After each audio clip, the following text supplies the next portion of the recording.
mas é uma satisfação, meus irmãos. Eu vou compartilhar daquilo que Deus tem colocado no meu coração nesses dias. E dentro desse tema, que é... Para quem que eu olho aqui, gente? Que é tanto lugar eu vou andar. Que é o ano da casa cheia, né? E eu estava meditando em algumas coisas. Você sabe, o pressuposto para que a igreja funcione, né? Você sabe, a palavra igreja vem de uma tradução de um termo do grego que é eclésia. Eclésia, se a gente fosse falar literalmente do que significa, é chamados para fora, né? Vem de um tempo onde Roma dominava o mundo, né? O seu exército, a sua superioridade cultural, e ela começa a ganhar os territórios em volta, mas o exército dela, apesar de poderoso, não era numeroso. Então, por exemplo, ela ganhava um território, precisava deslocar o seu exército para outro território para poder avançar na sua campanha, né, rumo a dominar os territórios, e aí aquele território onde o exército saiu, corria o risco de ser ocupado novamente. E aí o que eles pensaram? Falaram, olha,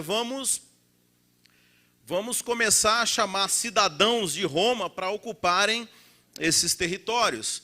E eles tinham tanta certeza que eles tinham uma superioridade cultural e que ser cidadão romano assim era um trem tão bacana, que ele falou, com certeza aquelas pessoas vão ver os cidadãos romanos vivendo ali naquele território e vai falar, não, eu quero ser romano, não precisa, eu não quero voltar a ser o que eu era. É mais ou menos o seguinte, imagina que o presidente Joe Biden fala assim, ó, brasileiro agora vai ser cidadão americano. Você acha que alguém vai falar, não, eu quero ser argentino? Não, a confiança deles era tão grande. Então, Roma começa a convidar alguns cidadãos ali romanos para poder ir morar nesses territórios ocupados. Então, o nome disso era eclésia. Então, você é um professor em Roma, você agora vai ser chamado para ir ocupar um território distante lá e disseminar a cultura romana. Então, eles começaram a dominar, e todo domínio, você vai ver, todo domínio militar, ele só se sustenta se você consegue avançar para a cultura. Os Estados Unidos é o que é hoje, não apenas por causa de um poderio militar e econômico, mas por causa de um poderio cultural, né? Eu sei que hoje já não é como antes.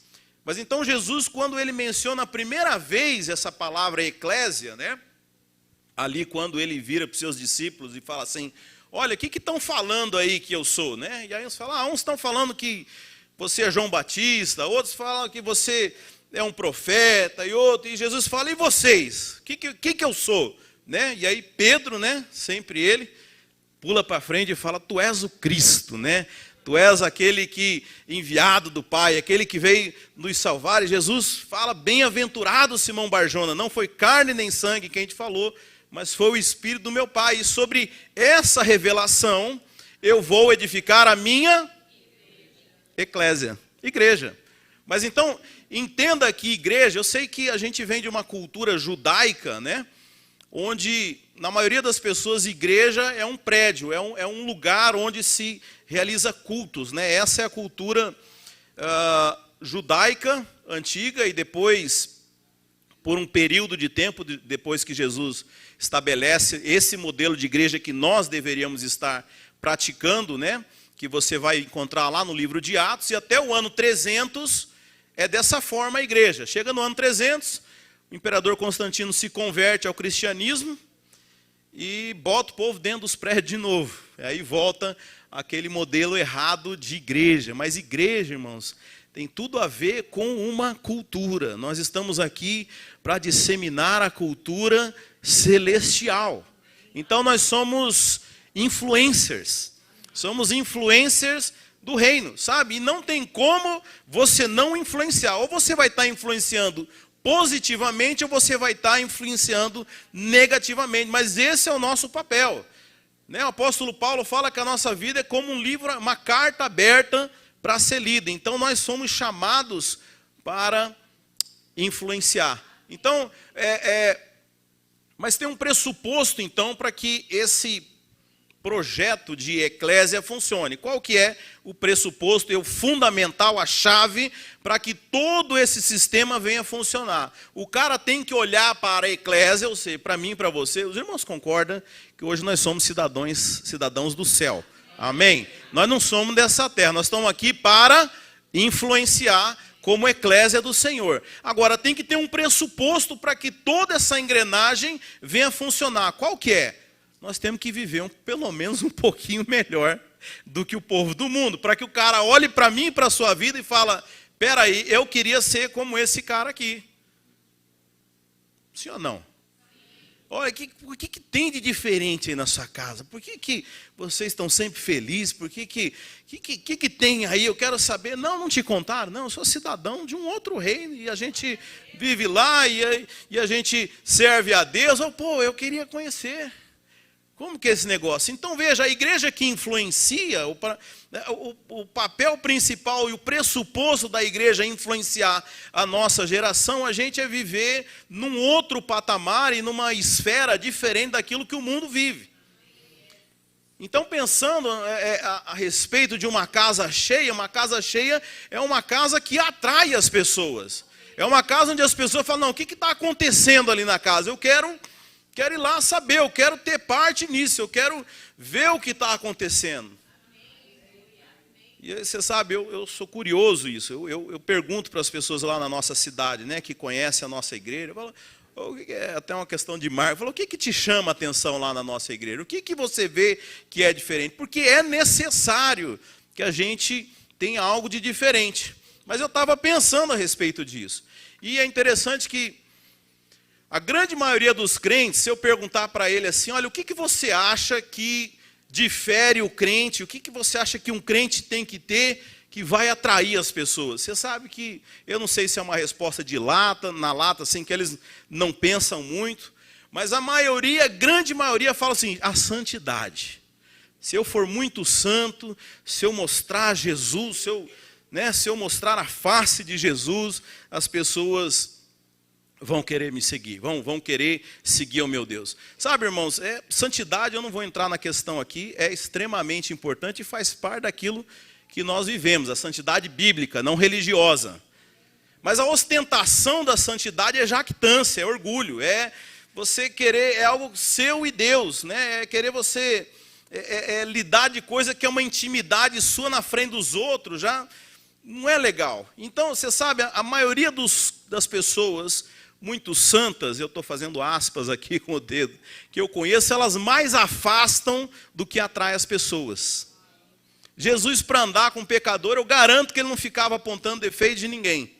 Garanto que para ele ser chamado numa festa, ele não era um cara chato e ranzinza que ficava ali dizendo o quanto que ele não ia se misturar e porque ele fazia as coisas diferentes. Sabe, no máximo que as pessoas muito santas, né, desse ponto de vista religioso, conseguem afastar as pessoas e se tornar um grande chato.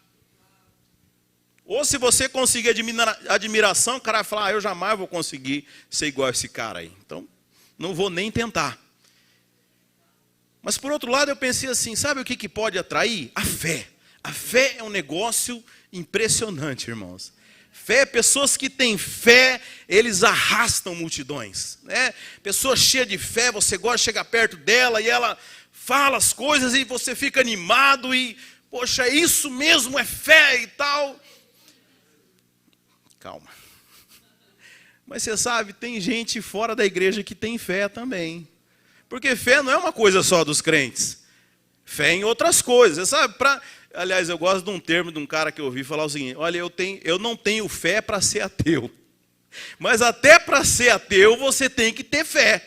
E tem muito não crente que tem fé em muita coisa, fé em coisa errada. A nossa fé é bíblica, mas fé não é algo exclusivo dos crentes. Você pode ter fé em qualquer outra coisa. E tem pessoas que têm fé e que conseguem mover as pessoas, né? Eu lembro na campanha do Obama aqui para a presidência, não sei quem já estava aqui, mas ele tinha um slogan muito forte, Yes, we can. Isso é fé, ele conseguiu, mas não tinha nada de bíblico nisso. Então fé não é uma exclusividade da igreja. E aí, continuando, eu pensei, o que nós como igreja podemos oferecer para atrair o mundo. E o que veio ao meu coração é paz. Paz é algo que só a igreja pode oferecer. Jesus, quando falou para os seus discípulos, ele falou: olha, a minha paz vos dou, não a que o mundo dá, o mundo não tem isso, sabe? Isso é algo que as pessoas estão buscando. Você sabe, o mundo de hoje é um mundo que precisa encontrar a paz, né? Nós saímos dessa pandemia aqui, é impossível a gente ignorar isso que aconteceu, e foi tão... você via o desespero das pessoas, as pessoas buscando por resposta, as pessoas aflitas, incertas a respeito do futuro, e você sabe... eu quero dizer que esse mundo que nós vivemos é um mundo que está em busca de paz. E, a rigor, tudo aquilo que o homem busca, no final das contas, é paz. Eu estou com 44 anos. Você sabe, o homem depois dos 40 já começa a pensar em comprar uma chacrinha. Né, Napoleão? Montar uma churrasqueira, vai quietinho, para ficar em paz, criar galinha. Você sabe, mas... toda necessidade, quando alguém trabalha muito e fala assim, não, preciso ter uma reserva financeira. Em outras palavras, ele está falando, eu quero o quê? Ter segurança, eu quero ter paz, eu não quero ter preocupação. Você sabe, a humanidade caída, a humanidade que perdeu a paz. Porque a transgressão do homem, a rebeldia do homem contra Deus, e você sabe, o homem ele não foi criado para ele ser dono do próprio nariz, de ficar vivendo sozinho, uma busca incessante por paz e tranquilidade nas coisas, onde ele jamais vai encontrar. Mas nós podemos falar de paz para esse mundo, e é isso que as pessoas estão buscando de resposta, e é isso que nós temos a oferecer. Sabe, o ministério de Jesus, se puder projetar Mateus 11, 28. Jesus, o ministério dele começa como um convite para aquilo que as pessoas nesse mundo precisam. Tem aí? Tem. Vinde a mim todos os que estáis cansados, e eu vos aliviarei. Sabe, essa mensagem que as pessoas precisam escutar hoje. As pessoas estão desesperadas. Tem na Bíblia, né? Tem no telão também. Tem alguém lá? Olha lá, vinde a mim todos os que estáis cansados e sobrecarregados, e eu vos aliviarei. Próximo, vamos lá.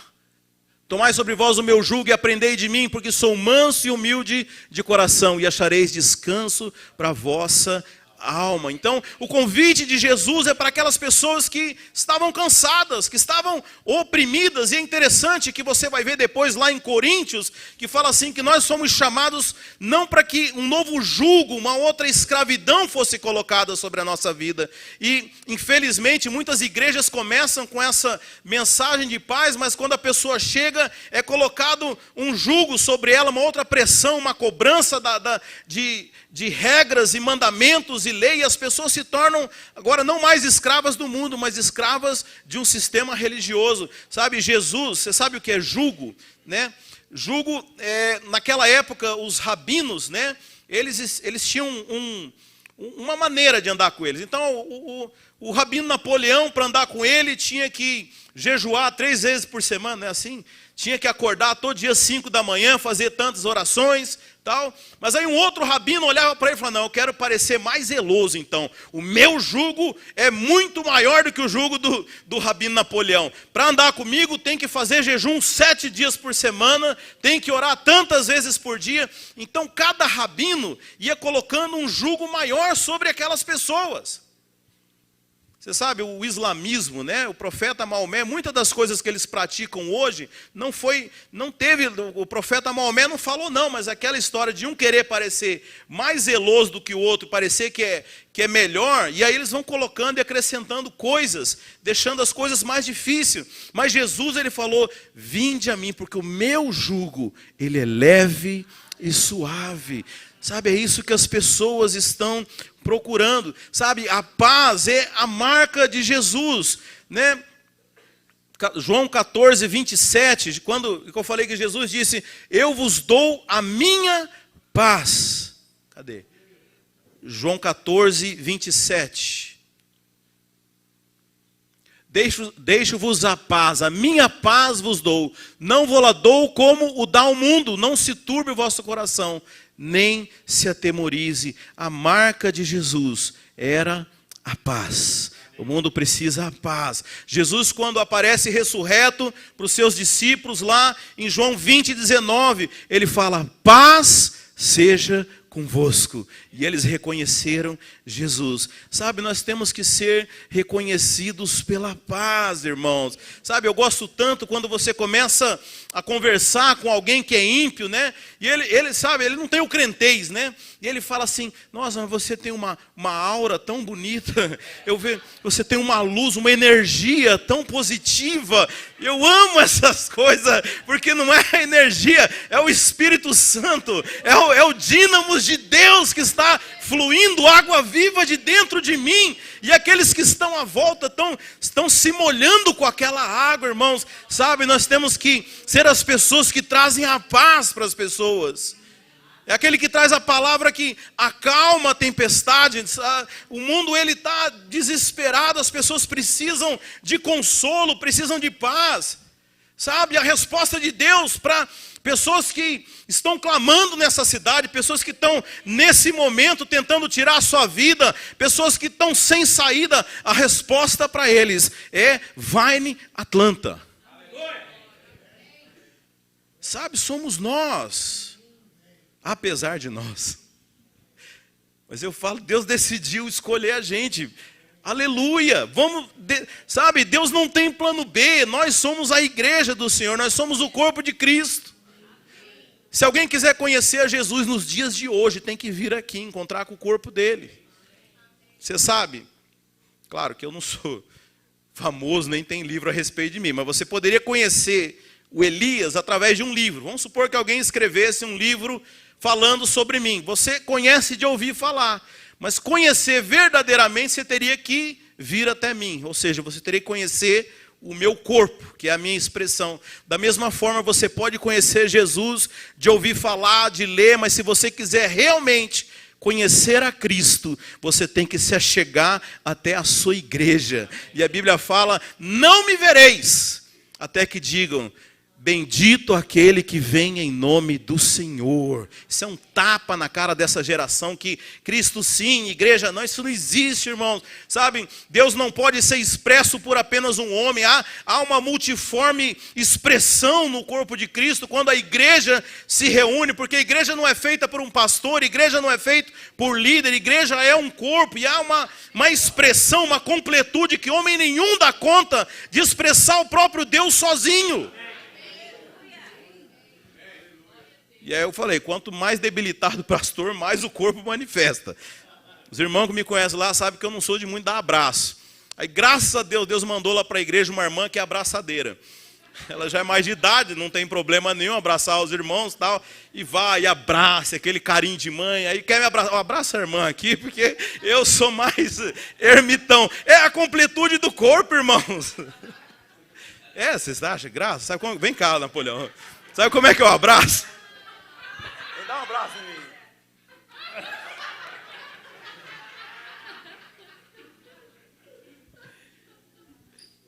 mim. Aleluia, que o corpo ele é multiforme. Porque a minha debilidade é suprida por outros irmãos. Estava falando com o irmão hoje, a gente estava no shopping, e um vendedor abordando todo mundo que passava. Ele falou assim, se dependesse de mim para vender alguma coisa, eu passava fome. Eu falei, eu também. Irmãos, eu fui evangelizar na rua. Eles chamam aqui de tem o cold call, quando você liga aleatoriamente alguém para vender alguma coisa, quando você aborda alguém, assim, do nada. Gente, aquilo era difícil para mim abordar alguém, meu Deus do céu, alguém que eu não conhecia. Eu com aquele inglês catar coquinho e falar de Jesus. Mas o problema não era Jesus, o problema era eu falar, não nasci para isso. Aleluia que tem a igreja, irmãos. Sabe? Porque você tem algo que é só seu.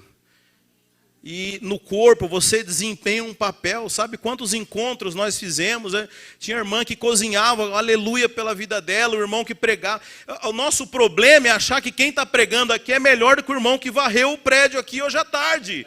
Não é, o corpo ele é completo. Agora, a gente tem uma escala de valores e acha que tem coisas melhores, mas não existe isso dentro do corpo. O apóstolo Paulo fala, os membros que a gente menos dá valor são os que a gente mais cuida deles, mais reveste eles. Sabe, irmãos, essa é a igreja do Senhor. Nós precisamos enxergar como Deus vê. Isso é um organismo, e quando nós trabalhamos em conjunto, nós expressamos a Cristo.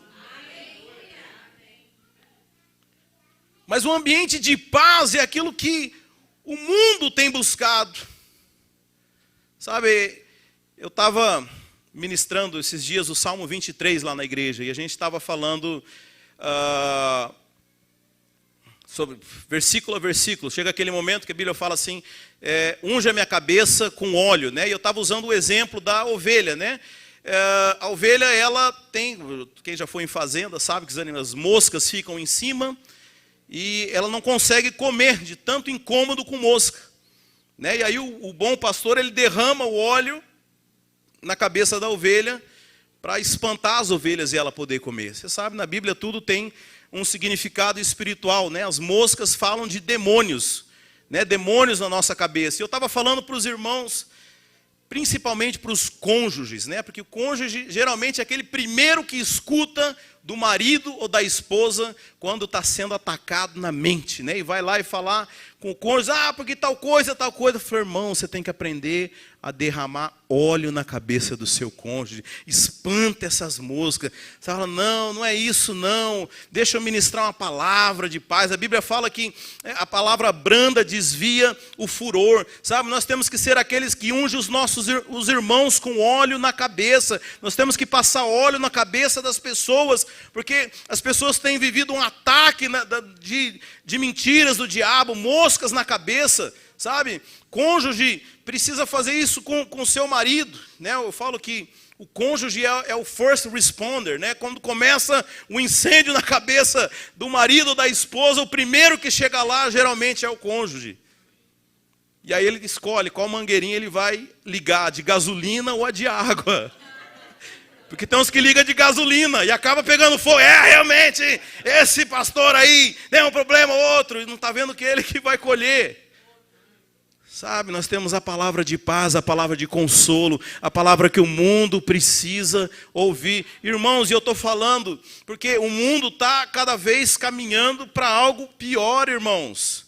Sabe, o pastor falou, a minha área é uma área de economia, e eu acabo me conectando e vendo os movimentos na macroeconomia, os movimentos globais de presidentes e as coisas que o mundo tem tramado e montado. Eu quero dizer que o negócio vai cada vez ficar pior, sabe? E as pessoas estão aflitas, buscando por respostas, buscando por soluções, e nós como igreja temos o papel de trazer a paz.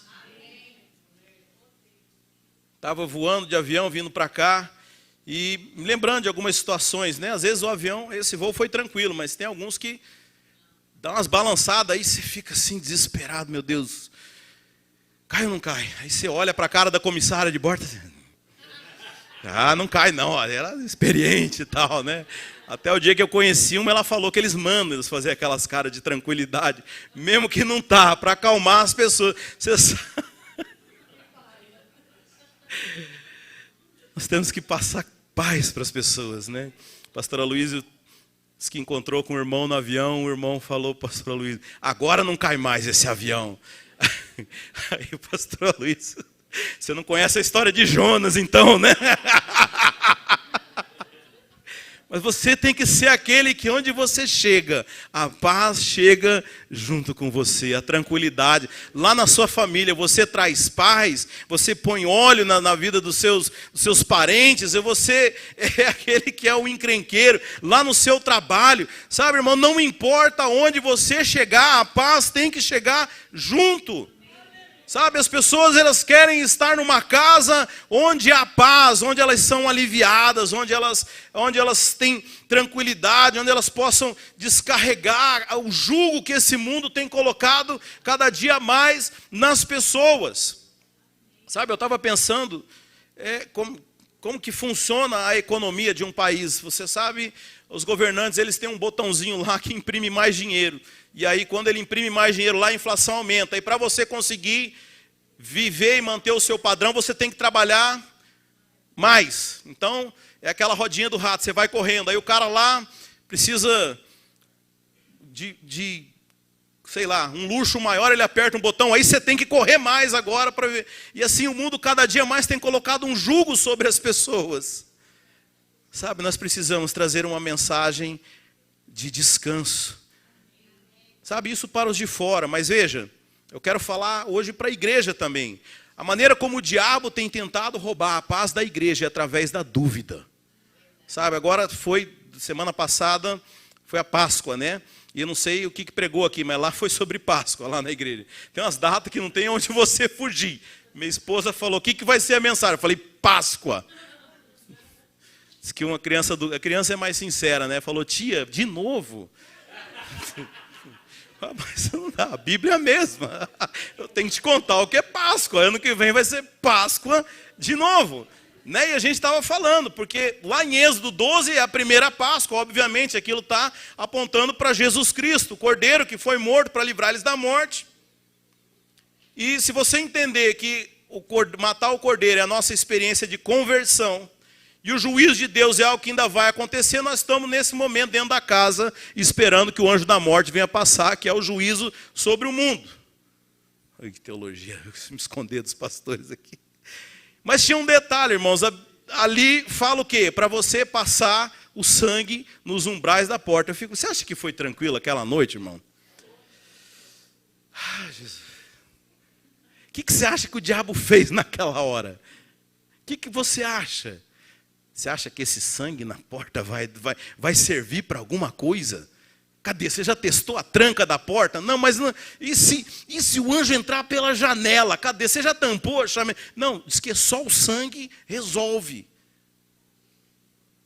Você confiava? Você imagina? E o cara que brigou com a esposa aquele dia de manhã. Meu Deus do céu. Porque você sabe, eram quantas famílias? Foi mais ou menos 3 milhões de pessoas no deserto. Você tira aí uma família com 6 pessoas, eram que umas 500 famílias. Quantos habitantes tem aqui em Atlanta? Marieta. Uhum. 370 mil. Mas eram 3 milhões de pessoas. Você imagina que no meio de 3 milhões de pessoas, alguém tinha pecado naquele dia ou não? Estava todo mundo santo. Você acha que alguém tinha brigado com a esposa, alguém discutido com o filho, algum filho tinha feito alguma coisa de errado? E você imagina naquela hora, vai, agora o anjo vem. O anjo vem, o que eu vou fazer? Não, eles tinham que confiar no sangue. Mas o trabalho do diabo é fazer você acreditar que o sangue não é suficiente.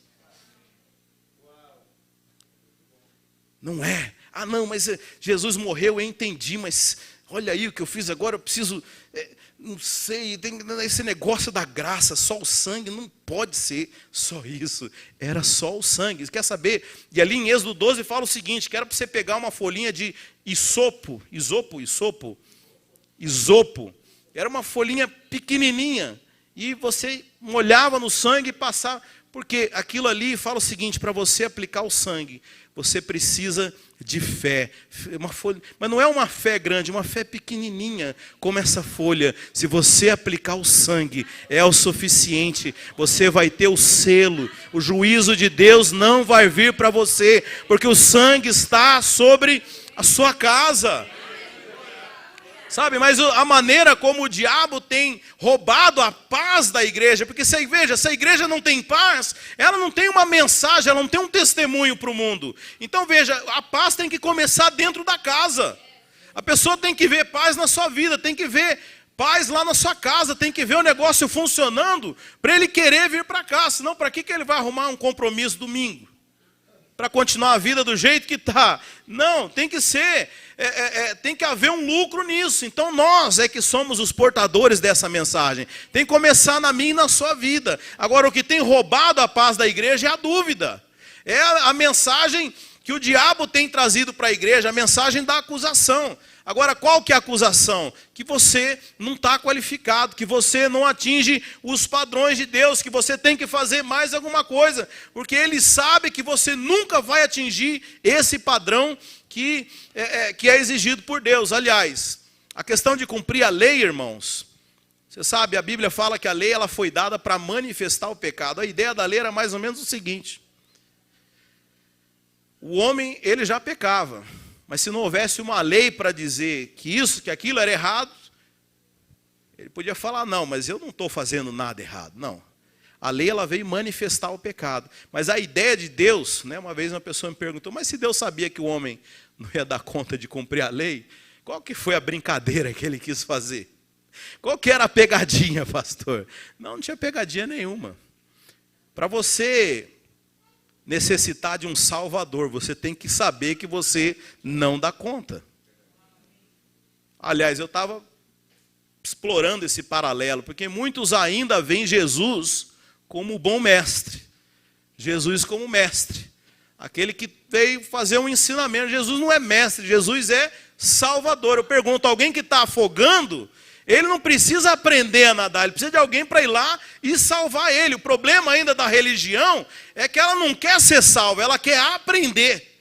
Então ele não fala assim, Jesus, salva o meu casamento. Não, Jesus, me ensina a ser um bom marido, me ensina a ser tal coisa, me ensina a ser uma boa pessoa. Esse é o pressuposto da religião, é um melhoramento daquilo que você é. Não, Deus ele veio te dar uma nova vida, Jesus ele veio te salvar. Agora, ele é tão bom que a nova natureza que ele te dá, ele não precisa nem ensinar, já está no DNA dela, já vem programada, você vai expressar alguém diferente. Mas as pessoas ainda querem ver Jesus como um bom mestre, né? Os ensinos da Bíblia, deixa eu dizer, o que está na sua Bíblia é um testamento, não é para dizer o que você tem que fazer, é o que foi feito por você. E à medida que você entendeu o que foi feito por você, você vai começar a desfrutar dos benefícios daquele que fez para que você pudesse ter essas coisas. Então esse entendimento que nós, a respeito de quem nós somos, o que Jesus fez e qual o papel dele, é fundamental para que nós possamos ter paz. Porque se você não entende a obra de Jesus, meu amigo, você está lascado. Tinha uma irmã lá na igreja, deixa eu olhar que horas são aqui. Tinha uma irmã lá na igreja, porque assim, eu era professor universitário, né? Os alunos iam fechando o caderno, assim, juntando as coisas. Era o sinal que eu tinha que parar. Às vezes, meia hora antes de acabar a aula, já está... Aí um colega, é que o ônibus passa a tal hora, professor. Pode ir, filho. Não, eu tenho que levar o caderno que vai lá pegar o ônibus. E aí, sim, eles iam vazando. Assim. Teve um dia que eu fiquei até o fim. Rapaz, o guarda já estava fechando a faculdade, o portão, porque não tinha... Qual que eu fiquei trancado para dar aula no outro dia. Aleluia. Perdi o que eu estava falando. Sim, gostava de assistir aqueles... Você sabe, a gente tem um canal no YouTube lá na igreja. E, irmãos, assim, você vai... A pregação sobre Apocalipse, assim, é 30 vezes mais a audiência que um vídeo comum tem. As pessoas ficam desesperadas. E eu acho que essa irmã, ela tinha insônia, passava a noite inteira vendo tudo quanto é coisa sobre Apocalipse, vinha desesperar, pastor, porque você está sabendo que lá na Turquia o anticristo vai vir de lá e não sei quem, e pastor, e irmã, olha aqui, eu já li o final da história, a gente ganhou, fica calma, você está entrando num negócio que a gente já sabe o resultado, sabe, esse é o pressuposto, irmãos. Sabe, a Bíblia fala que o último inimigo é a morte. Agora, se você entender que a morte é um upgrade, é uma promoção para você, você vai ter medo do quê? Por isso que a Bíblia fala que a morte foi desprezada. Meu amigo, a ameaça de morte para crente não funciona. Sabe, eu fui visitar o túmulo lá do Dr. Martin Luther King, e lá está lá, free at least, né? I am free at least. Quer dizer, aquilo que ele lutou, ele conquistou quando? Quando ele morreu, ele estava livre, sabe? Semana passada nós perdemos uma irmã lá na igreja de Orlando, que estava com câncer, né? Mas o pastor de lá, o pastor Márcio Barros, falou no nosso grupo, finalmente ela está curada de todas as dores, de todas as doenças, de todo o sofrimento. Irmãos, essa certeza que nós estamos indo para um lugar melhor, que as coisas vão ficar melhor, acabou, não tem mais ameaça para nós.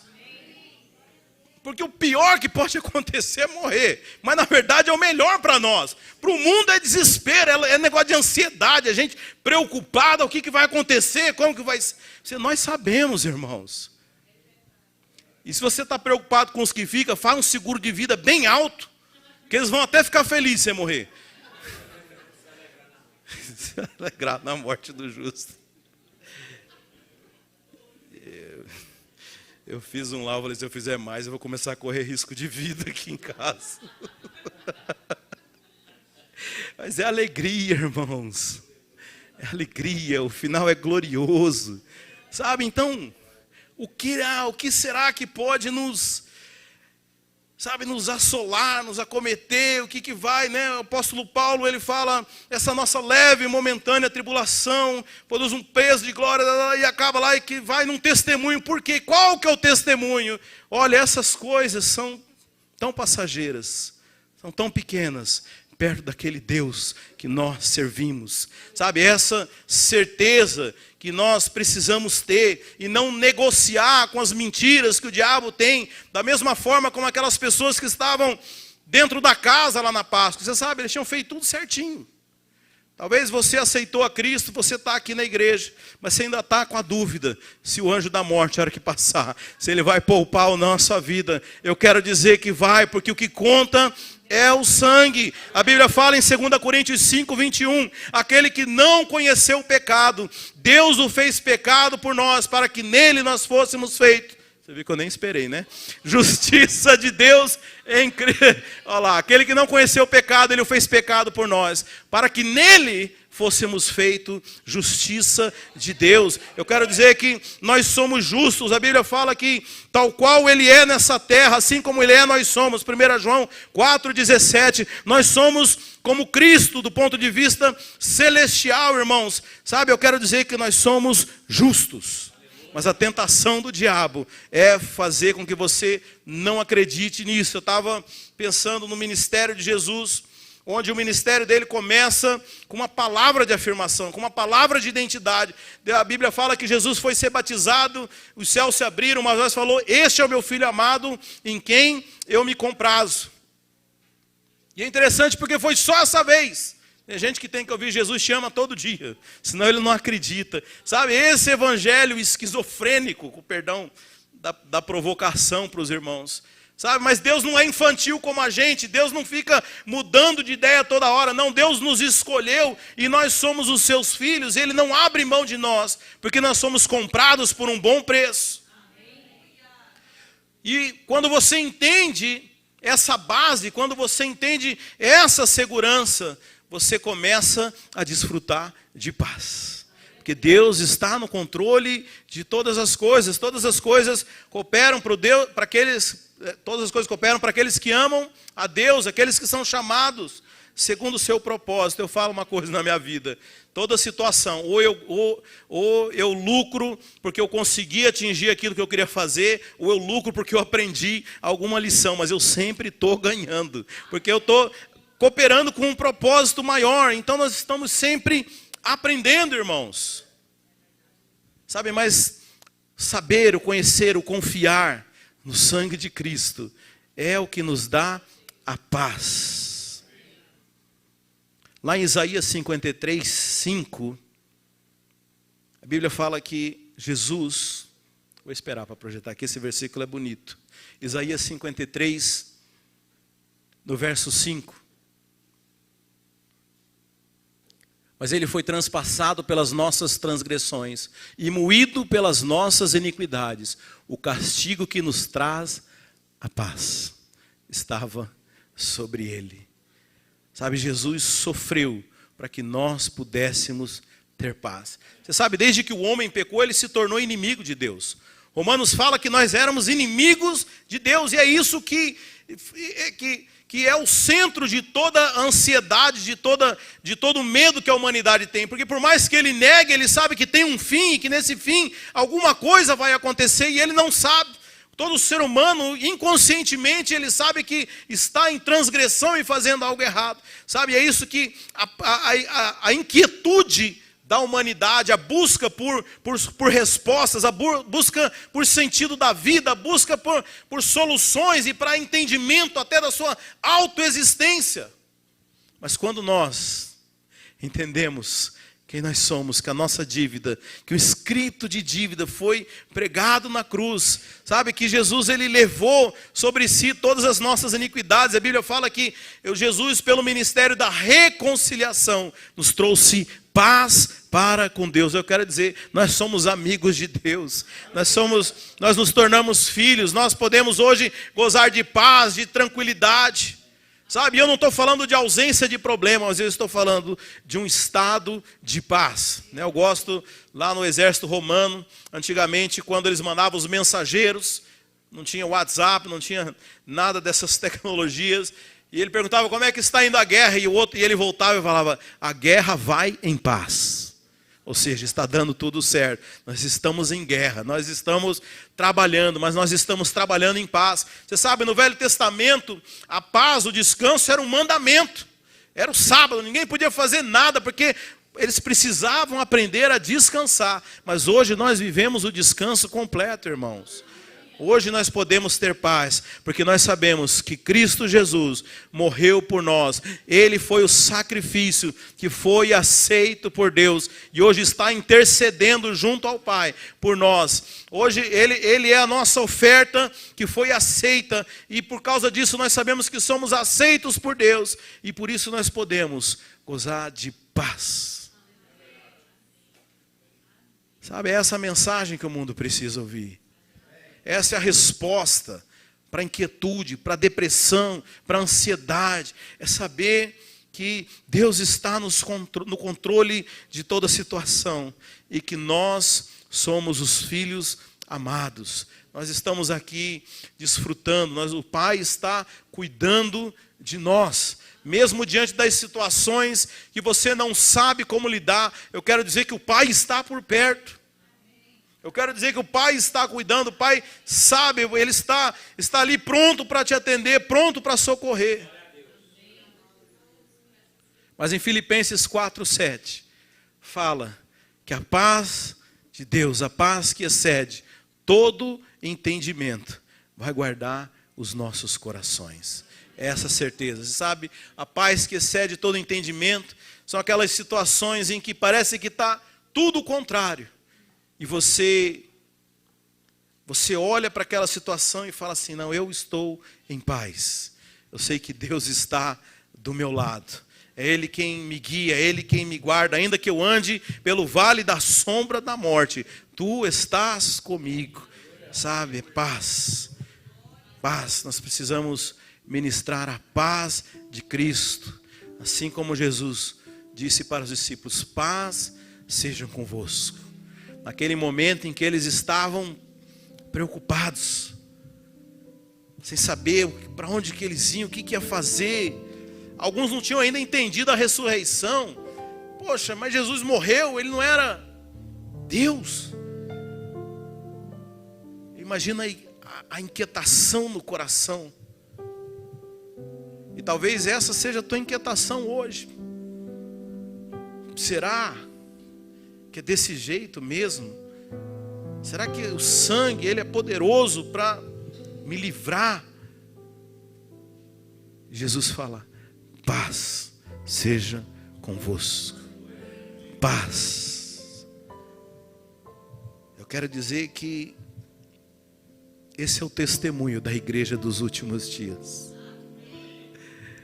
O mundo que busca por soluções, o mundo que busca por respostas, e muitas vezes busca em lugares errados. Tem gente que acha que ter paz é viver numa mansão. Tem gente que acha que ter paz é ostentar posições. Mas isso não traz paz. A paz verdadeira é em Cristo Jesus. Eu e você sabemos disso. Mas eu quero dizer que a casa vai se encher. Porque o mundo tem procurado por isso. Ainda que não saiba que é esse o caminho. É isso que o mundo está procurando. As pessoas estão tão sedentas, irmãos. Às vezes a gente começa a conversar com alguém, aquela pessoa começa a chorar, se abrir. Que as pessoas aprenderam a vestir uma máscara, né? E parecem tão autossuficientes. Mas são apenas meninos indefesos, morrendo de medo, porque não sabem do amanhã. Órfãos de uma filosofia progressista, de uma filosofia humanista que tem destruído essa geração, destruído as referências da família, da igreja, dos valores judaicos cristãos. Mas eu quero dizer que a igreja está aqui como resposta para esse mundo. E eu quero desafiar você a viver essa paz. Você vai ser um mensageiro da paz.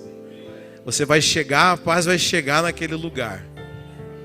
Aonde você for, você não vai nem abrir a boca. O Espírito Santo vai se manifestar. A água viva vai começar a jorrar. E aquelas pessoas vão provar dessa água e jamais terão sede da água desse mundo. Sabe, quem experimenta dessa água de Jesus não tem outra sede. Não precisa experimentar mais essa água. Não teve ousadia para beber ainda. Mas quem experimentar jamais terá sede. Sabe, eu desafio a você. Você tem visto e testemunhado a vida de pastores aqui, que são os que eu conheço. Mas eu creio que aqui tem irmãos que já vivem isso. Essa vida de gozo, essa vida de descanso. Mas eu te desafio a viver isso como igreja. Você viver isso na sua casa, você viver isso lá no seu trabalho. Sabe, se você tem um patrão, um chefe que é atribulado, você não vai pedir para ir para outro lugar, não. Você vai ficar lá e ele vai mudar. Você vai viver isso na sua casa, com seus filhos. Porque a palavra de Deus vai entrar e vai acalmar essa tempestade. Coloque-se de pé.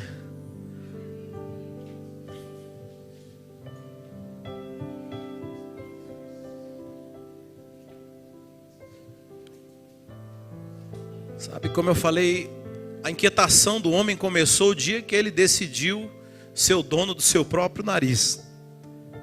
O dia que ele falou assim: não, eu quero saber o que é o bem e o mal, porque eu mesmo vou decidir da minha vida. E quando nós aceitamos Jesus como Salvador, na minha época pelo menos falava assim: você aceita Jesus como Senhor e Salvador? Um dos pressupostos para você ter paz é você aceitar o senhorio de Jesus sobre a sua vida. Eu sei que para homem é mais difícil sair do controle, deixar ser conduzido, pegar na mão e deixar Deus te levar. Mas hoje eu queria que você fizesse isso como uma entrega. Eu queria te desafiar a entregar diante de Deus os seus problemas, aquilo que tem sido peso na sua vida. Vinde a mim, todos que estáis cansados, porque eu vos aliviarei.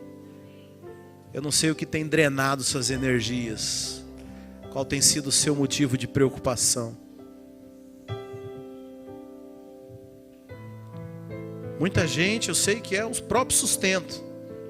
Mas o Salmo 127 fala, olha, não adianta você ficar acordando cedo, não adianta dormir tarde, porque é Deus, é o favor de Deus quem vai te prosperar. Talvez seja isso. Talvez seja a salvação de um filho, seja uma enfermidade. Mas eu quero ministrar paz na sua vida hoje.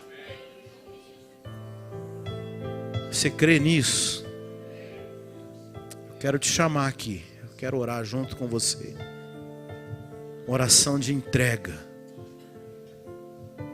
Você vai entregar o teu problema. Você vai deixar simbolicamente aos pés da cruz aquele que sofreu, aquele que levou toda a enfermidade, para que você possa desfrutar de paz. Você vai ter paz. Pode vir aqui. Entrega simbolicamente. Fala, Senhor, hoje eu estou entregando todo o peso. Sabe, o testemunho para esse mundo é o semblante descansado. É o sorriso, é o desfrute, irmãos.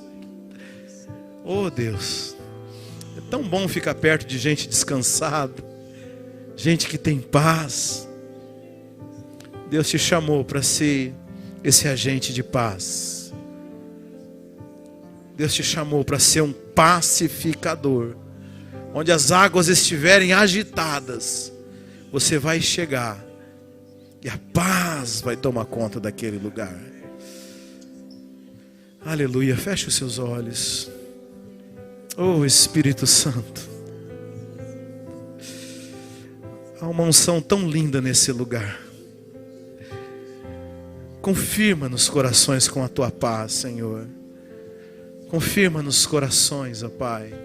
Eu ministro a paz, paz, paz de Cristo. Oh, Xalamanas. Eu declaro a paz, a paz. A voz daquele que tudo criou, que diz para a tempestade, acalma-te, acalma-te. Deus está no controle de todas as coisas. Deus está no controle da sua vida. Você não precisa se preocupar. Papai sabe. Papai sabe daquilo que você precisa. Oh Deus, Ele te trouxe aqui para falar isso.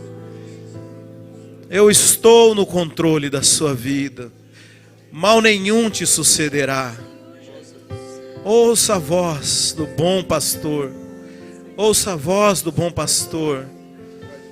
Paz. Paz seja convosco. Oh,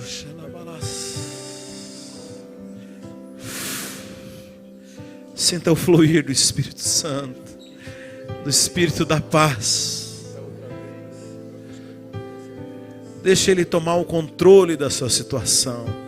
Você tem se desgastado, você tem se preocupado, você tem ficado ansioso, porque você quer lidar com coisas que estão além daquilo que você pode fazer. Mas o Senhor te diz, confia em mim, confia no Senhor, e Ele tudo fará, tudo fará. Entrega o teu caminho ao Senhor, confia nele, e Ele tudo fará. Oh Espírito Santo, move, Senhor, move no teu povo, Senhor.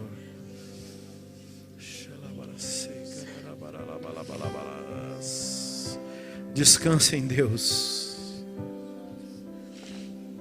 Deus está me falando aqui para dizer para alguém que a partir desta noite você vai voltar a dormir bem. Você que tem acordado de noite com ansiedade, com preocupação, a partir de hoje seu sono será renovado Você vai viver, você vai experimentar o sono do justo. Porque Deus dá aos seus amados enquanto eles dormem. O Deus que não cochila e nem dorme está trabalhando, enquanto você está descansando. Oh Deus.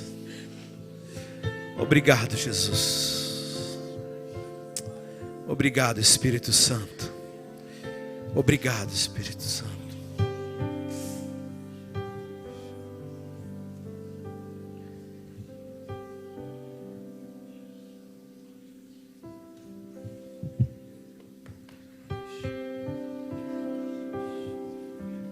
O único que é digno de receber